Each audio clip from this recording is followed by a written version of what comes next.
Hello everyone, আসসালামু আলাইকুম। সবাইকে ঈদ মোবারক। আজকে আমি চলে এসেছি কুষ্টিয়া জেলার দৌলতপুর থানার হোসেনাবাদ আবেদের ঘাটে।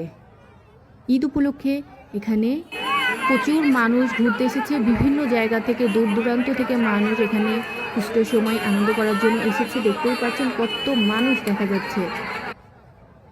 গত বছর আমি যখন এসেছিলাম তখন প্রচুর পানি ছিল নদীতে। এখন দেখুন পানি একদম শুকিয়ে গিয়েছে। আর এখানে মেলা বসেছে। এই মেলা চলবে 15 দিন মতো। আপনারা যারা আসতে চান চলে আসবেন। দৌলতপুরবাসীদের জন্য একটা সুখবর এবং অন্যান্য মানুষদের জন্যও এটা একটা সুখবরই বলতে পারেন, কারণ এখানে যখন মানুষ যায় বসার জন্য বা কিছু খাওয়ার জন্য এখানে কোনো জায়গা ছিল না। এখন কিন্তু এখানে একটা রেস্টুরেন্ট হয়েছে, river view cafe and juice bar. তো এখানে যারা ঘুরতে আসবে রিভার ভিউ ক্যাফেতে যেয়ে কিছুক্ষণ বসতে পারবে, বিশ্রাম করতে পারবে, খেতে পারবে। এটা অনেক ভালো হয়েছে। আপনারা কে কে আজকে আবেদন ঘাটে গিয়েছিলেন অবশ্যই কমেন্টে জানাবেন। আমি গিয়েছিলাম 5টার দিকে। আর দেখুন পানি একদম শুকিয়ে গেছে, দেখতেই পাচ্ছেন। ভিডিওটি ভালো লাগলে অবশ্যই লাইক, কমেন্ট এবং শেয়ার করবেন। আর সেই সাথে আমার পেজে যদি নতুন হয়ে থাকেন তাহলে অবশ্যই একটা ফলো দিবেন।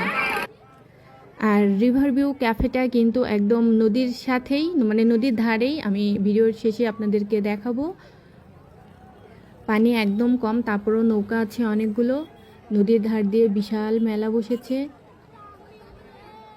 আর যে রেস্টুরেন্টের কথাটা আমি বললাম সেটা কিন্তু গতকালকে উদ্বোধন হয়েছে। আমি কালকেই শুনলাম এবং আজকেই চলে গিয়েছি ভিডিও করার জন্য, আপনাদেরকে দেখানোর জন্য। আপনারা ঈদে কে কোথায় গিয়েছিলেন এবং ঈদে কে কী করলেন অবশ্যই কমেন্টে জানাবেন। হাজার হাজার মানুষ আজকে এসেছিল আবিদের ঘাটে। দেখুন কত ভিড়। অনেক সুন্দর একটা জায়গা, এখানে আসলে আপনাদের অনেক ভালো লাগবে নদীর ধারে। আর সেই সাথে একটা রেস্টুরেন্টও আছে, এখানে বসে খেতে পারবেন, প্রিয়জনকে নিয়ে সময় কাটাতে পারবেন। খুব সুন্দর একটা জায়গা।